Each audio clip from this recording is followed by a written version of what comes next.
Our frequently asked question here on Beyond Today is a question about how do I keep God's Sabbath day and the annual festivals?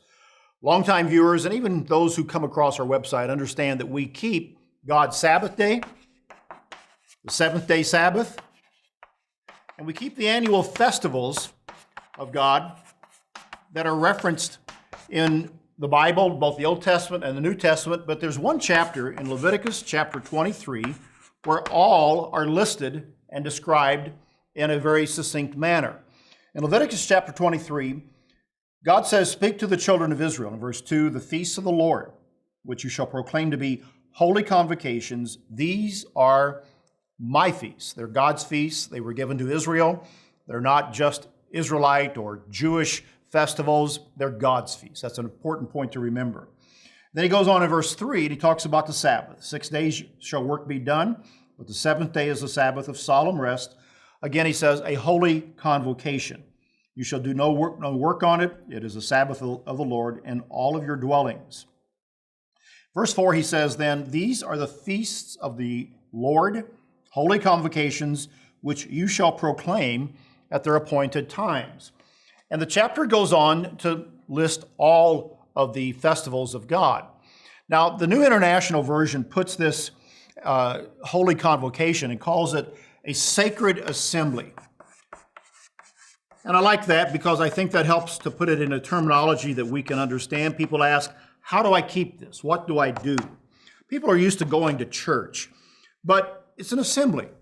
The Sabbath day, the weekly Sabbath, is a time for God's people to assemble. The holy days, days of unleavened bread, Passover, Pentecost, others that are mentioned in Leviticus 23, they also are times when people come together in an assembly.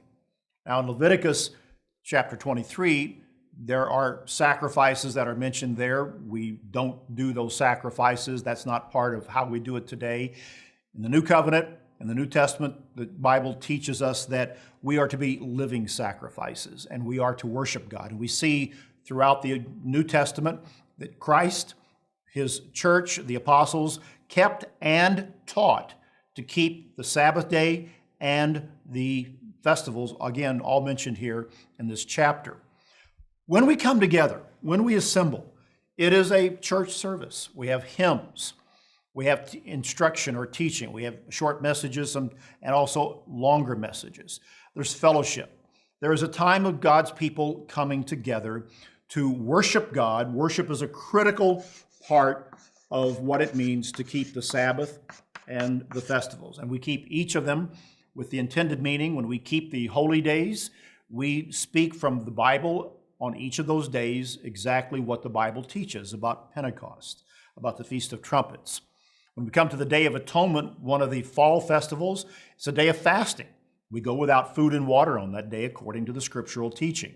When we keep the Feast of Tabernacles, we assemble in regional locations and we have services for all of the families on a regular daily basis during the 7 days of the Feast of Tabernacles. Again, how do we keep them?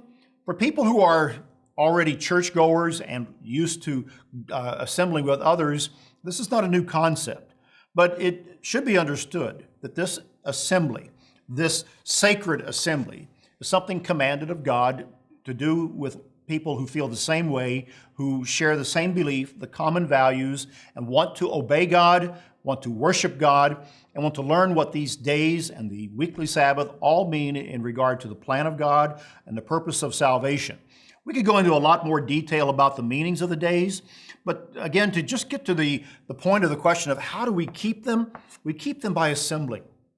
We keep them by fellowship, by singing hymns, by prayer, and by instruction that is given on each of these days regarding the meaning and the purpose of the days and all of the meaning that locks into God's purpose for all of our lives. It may be a step beyond what people are comfortable with, and it may be something new for you even in your view of religion or life, but it's not difficult and it can be easily accomplished.